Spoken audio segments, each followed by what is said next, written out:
বাবা সারা দিন পরিশ্রম করে নিজের ইজ্জতকে, আমিত্বকে, নিজের ব্যক্তিত্বকে জমিনের সাথে মিশায়া দিয়া, হায় ঢাকা শহর কেন, এই গ্রামের বাইকালও মাঝে মাঝে থাপ্পড় খায়া বাড়িতে ফিরে। গালি তো ডেলি খায়, ঠিক না? না খায় না?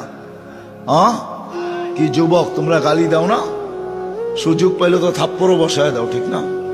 না দাও না? ও থাপ্পড় কার জন্য খাইছে? ওর জন্য? কার জন্য? বিবি বাল বাচ্চার জন্য। তারপরের দিনও বাইক নিয়ে বেরিয়েছে, অটো নিয়ে বেরিয়েছে। যদি ওরা জিগে, কালকে তো দেখলাম থাপ্পড় খাইতে, চোখের পানি ছেড়া দিয়া বলবে বিবি বাল বাচ্চা আছে। এদের দিকে তাকায় বাহির হয়েছে। তুমি জানো না বাবা কত কষ্ট করে তোমাকে মানুষ করছে, বড়